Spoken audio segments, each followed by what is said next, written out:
Can I tell you something in private? Right now? No, later. Please. Can I tell you something in private?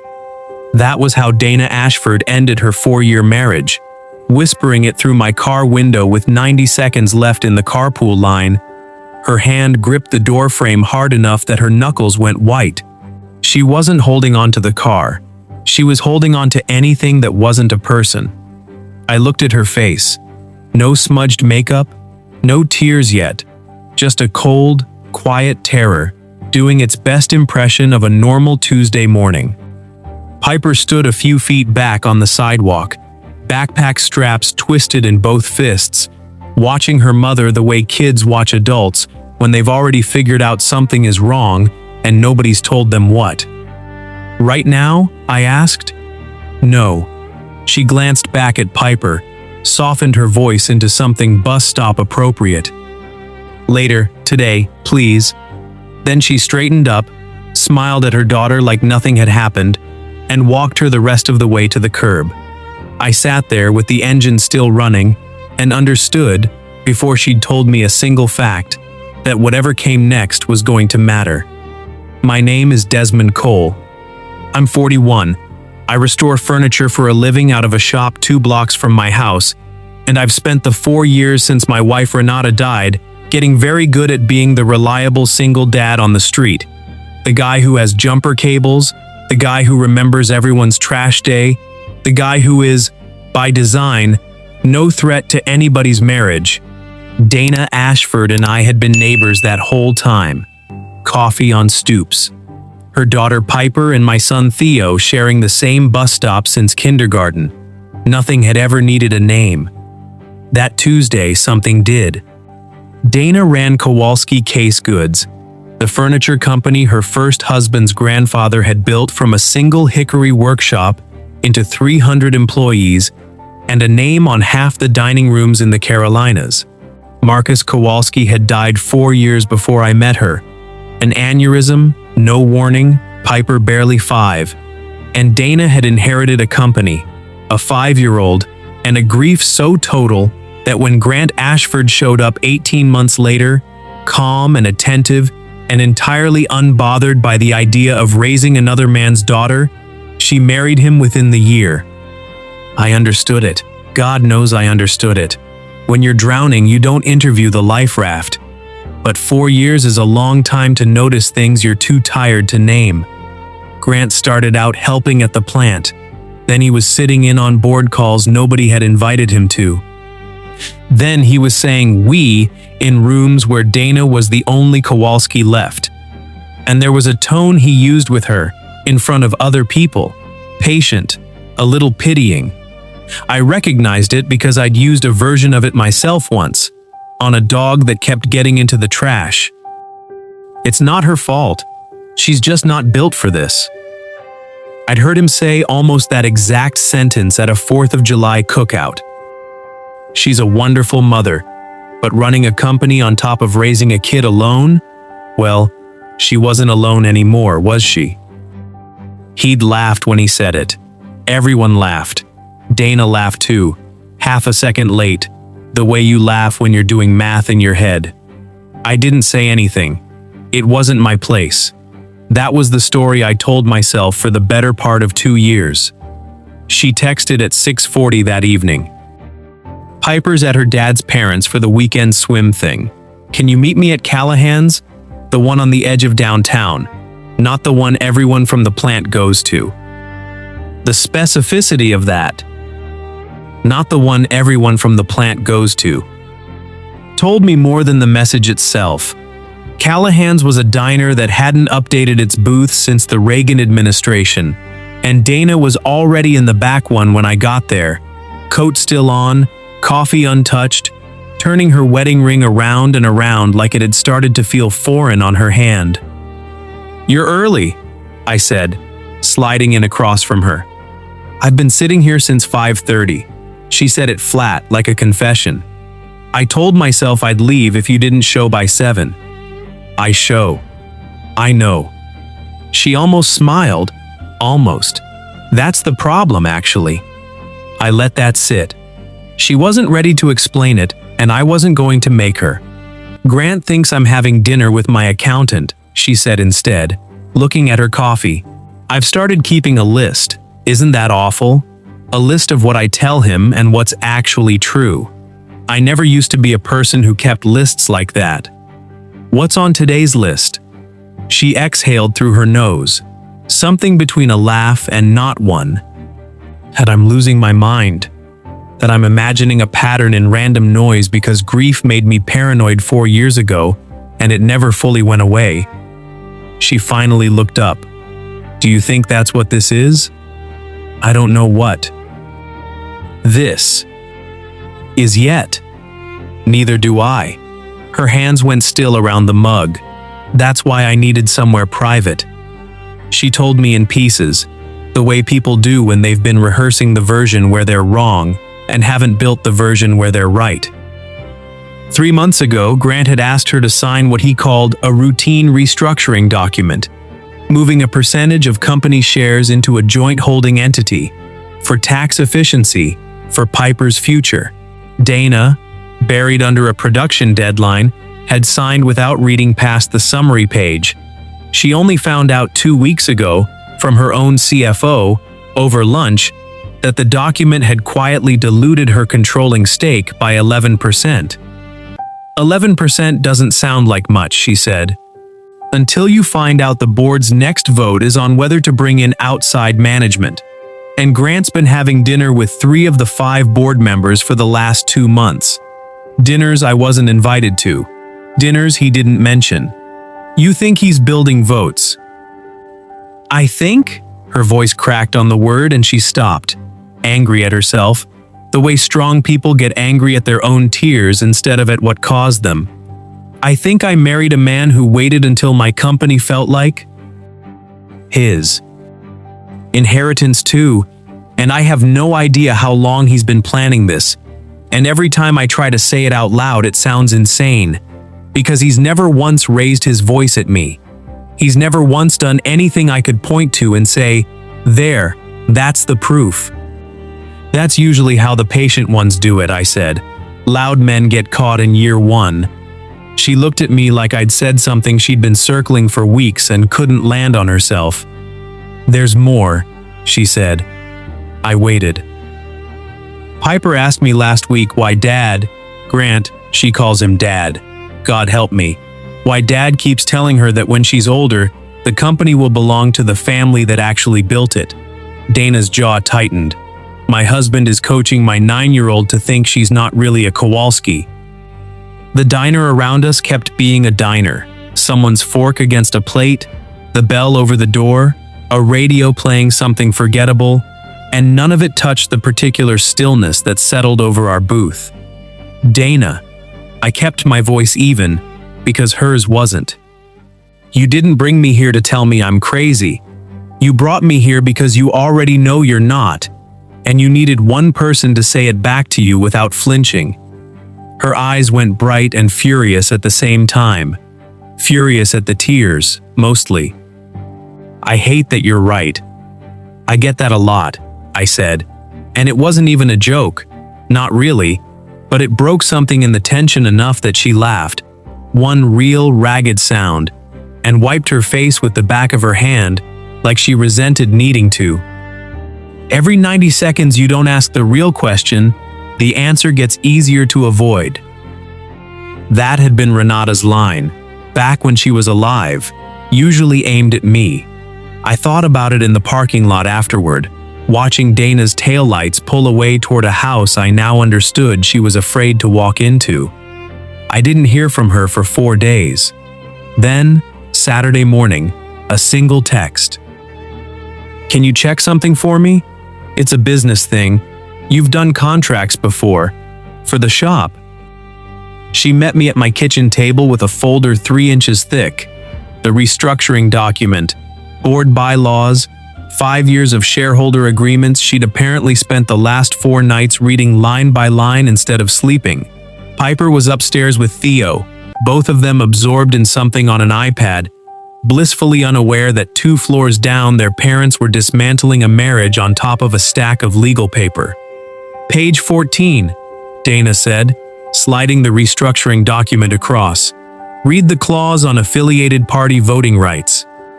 I read it twice. This lets Grant vote your diluted shares as if they're his, in any scenario where you're deemed, I looked up, deemed unable to act in the company's best interest due to personal distress. Dana, this is a mechanism for declaring you unfit. I know. Her voice was very quiet. I signed a document that lets my husband take my late husband's company away from me if I ever look too sad in a board meeting. Who wrote this clause? That's the part I couldn't figure out. She pulled a second paper free, an email chain, forwarded from her CFO. Until Marcy sent me this. It's from Grant's brother's law firm, drafted 8 months ago. 8 months, Desmond, before I even signed anything. 8 months? I did the math without meaning to. That put the drafting date almost exactly around the time Grant had started helping out at the plant. He built the trap before he handed you the door, I said. Dana didn't answer right away. She was looking at her own hands, flat on my kitchen table, like she was trying to remember what they'd looked like before they belonged to someone married to this.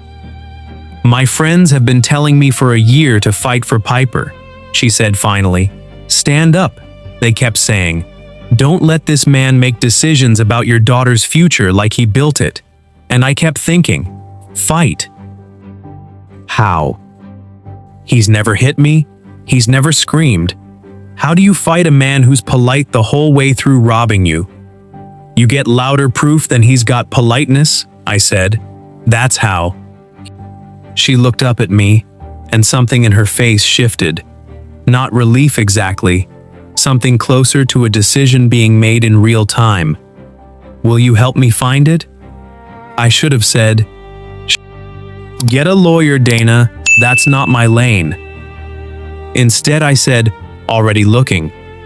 The following 2 weeks moved the way a slow leak moves, invisible, until suddenly the whole basement's underwater.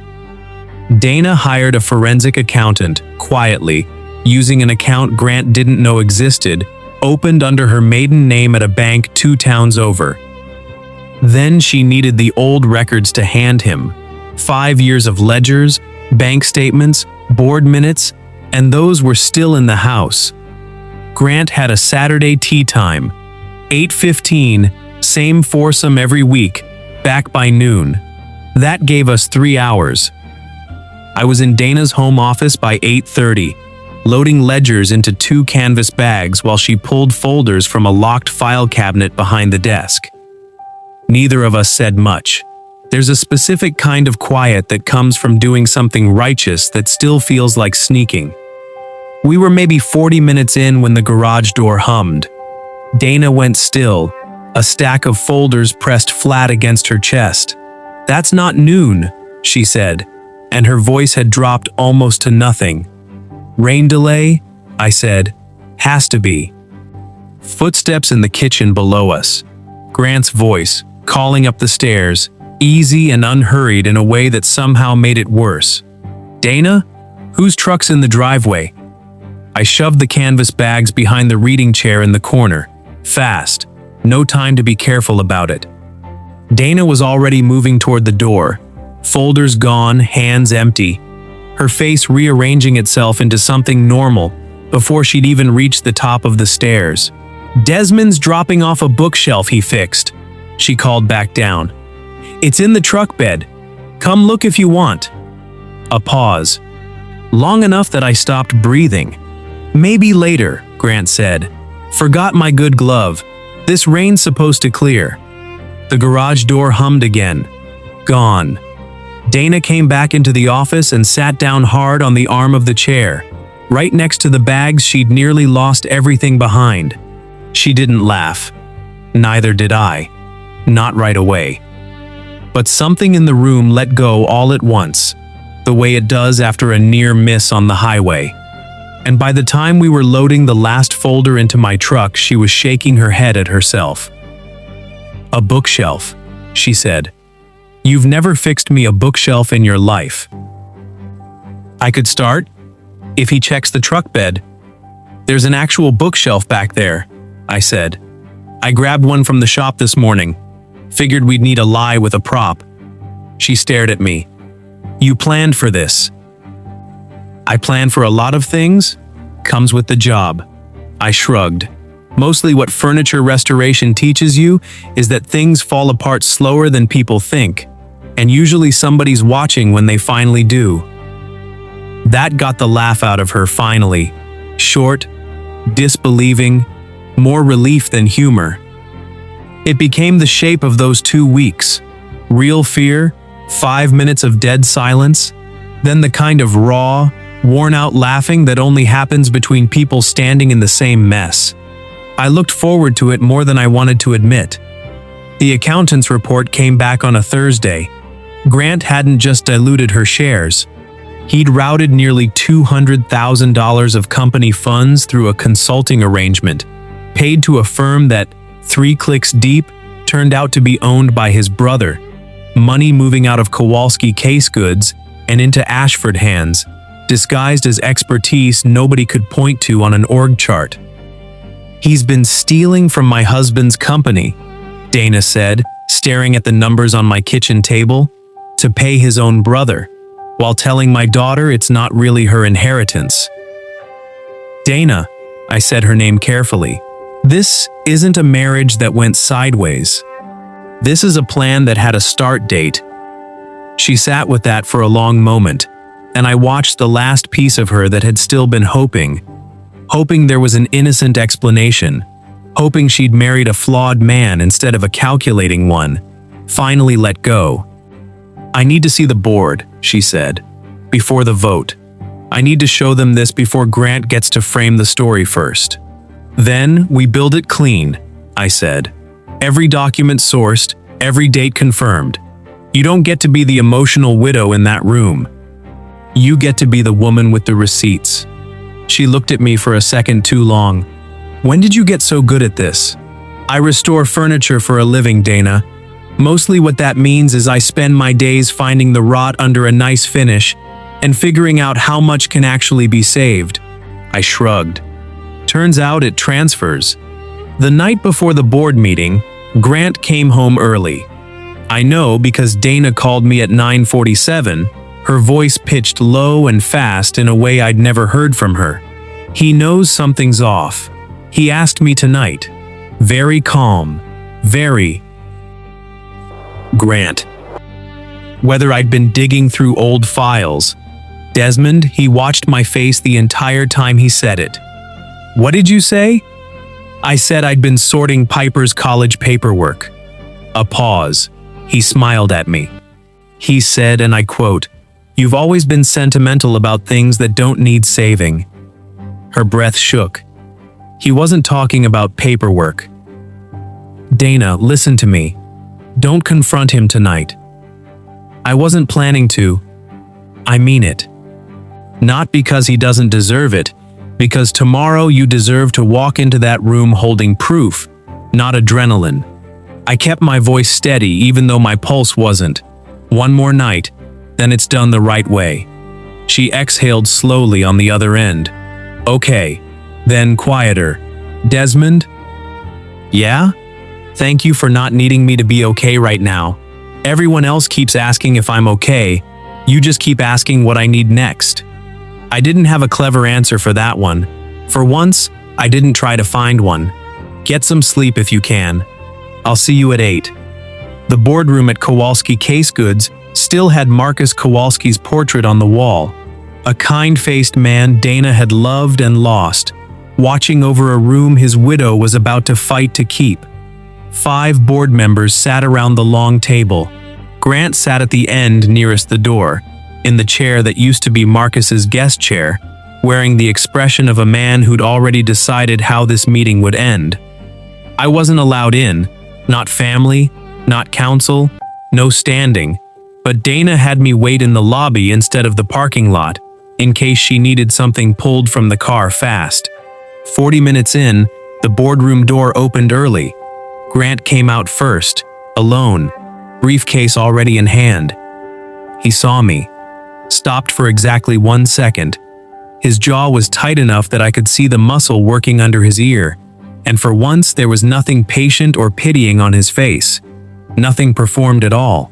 He didn't say a word, just walked past me toward the elevator, eyes forward, like acknowledging me would cost him something he didn't have left to spend. That told me more than any recap could have. 20 minutes later, Dana came out, walking fast, chin up, and it took me a second to read her face correctly, because it wasn't devastation. It was something closer to a woman who'd just set something down she'd been carrying for a very long time.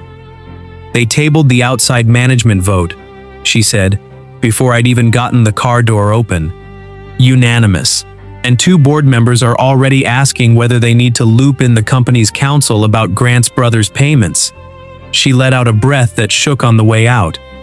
He tried to say I was unstable, emotionally compromised. He actually used the phrase from the clause Desmond, word for word, like he'd rehearsed it in a mirror.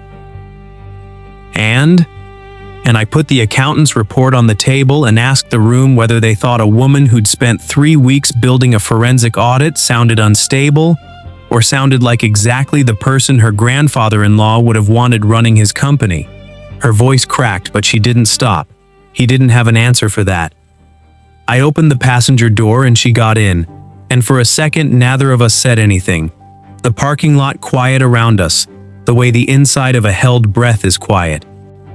"I filed for divorce this morning," she said finally. "Before the meeting, I wanted to walk in there as someone who'd already decided, not someone still deciding." "How do you feel?" She thought about it honestly instead of answering fast. "Tired, relieved, furious that it took me this long to trust what I already knew." She looked over at me.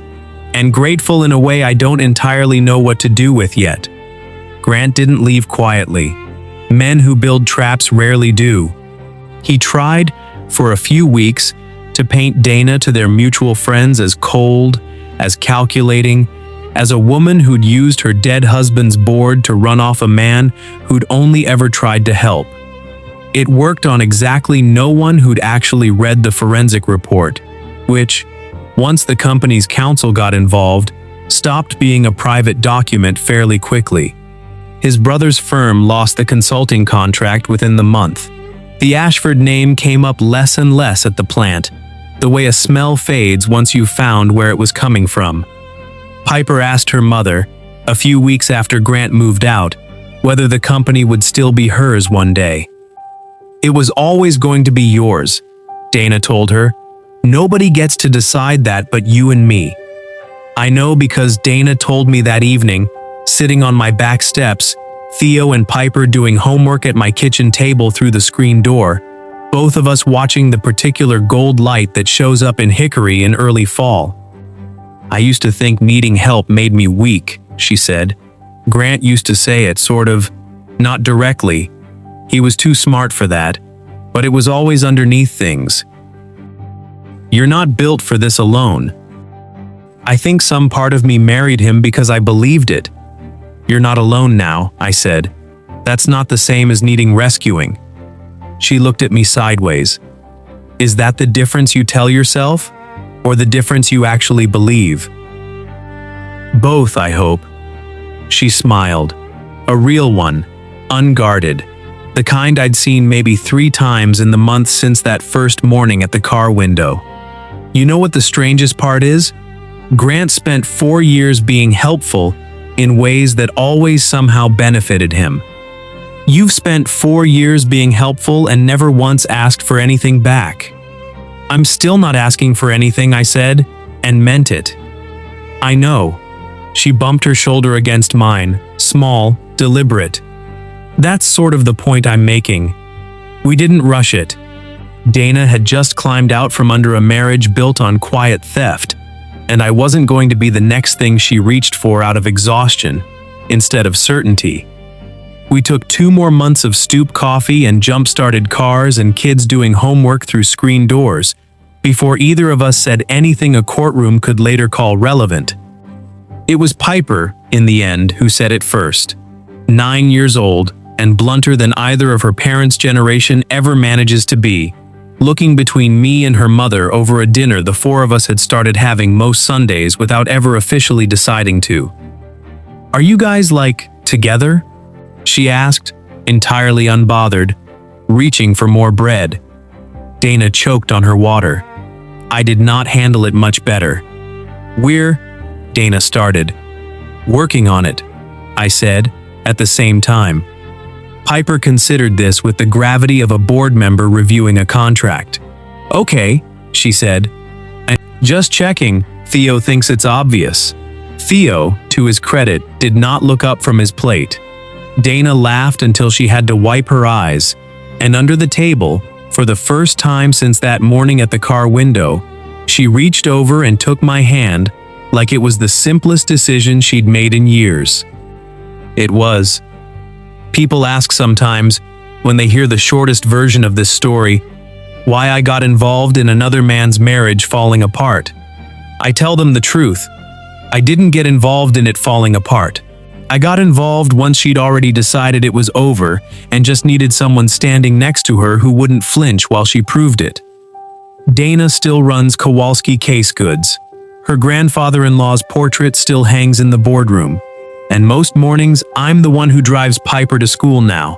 Because some mornings Dana has an early call, and because, as Piper likes to remind anyone who'll listen, I was basically already doing half the job for 4 years before anybody made it official. Here's what I still go back and forth on. Was Grant a con artist from the day he proposed? Or did 4 years of easy access just slowly talk him into it? And if you'd been in my position, a neighbor, not family, watching all of it happen next door, would you have gotten involved the way I did? Or told yourself it wasn't your business to know? Tell me where you land. I read every comment,